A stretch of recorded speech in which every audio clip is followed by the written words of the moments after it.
একদম ইমিডিয়েটলি বার করে দিন, ওকে বার করে দিন। রাজ্য বিধানসভায় বাজেট অধিবেশন চলাকালীন শৃঙ্খলা ভঙ্গের অভিযোগে তৃণমূল বিধায়ক কুণাল ঘোষকে মার্শাল দিয়ে টেনে হিঁচড়ে বের করে দেওয়া হয়। ঘটনার সূত্রপাত বিধানসভায় স্বরাষ্ট্র ও পাহাড়ি বিষয়ক বাজেট আলোচনার সময় দলের মুখ্য সচেতক আকরাজ্জুমান বক্তব্য রাখছিলেন। সে সময় কুণাল ঘোষ তাকে বাধা দেন এবং তার নাম বক্তার তালিকা থেকে কেন বাদ দেওয়া হয়েছে তা নিয়ে তীব্র প্রতিবাদ ও হাঙ্গামা শুরু করেন। স্পিকার রবীন্দ্রনাথ বসু বারবার কুণাল ঘোষকে শান্ত হয়ে বসার নির্দেশ দেন, কিন্তু স্পিকারের কথা অমান্য করায় পরিস্থিতি উত্তপ্ত হয়ে ওঠে। এরপরেই স্পিকারের করা নির্দেশে মার্শাল দিয়ে তাকে জোর করে টেনে বের করে দেওয়া হয় এবং আজকের দিনের জন্য কুণাল ঘোষকে বিধানসভার অধিবেশন থেকে বরখাস্ত করা হয়। একদম ইমিডিয়েটলি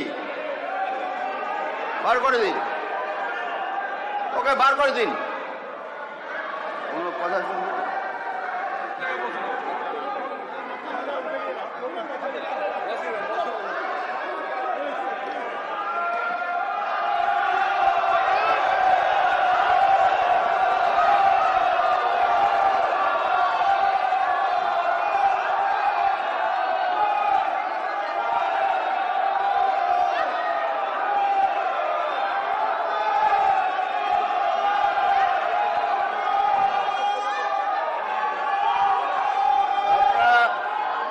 আপনারা শান্ত হয়ে বসুন।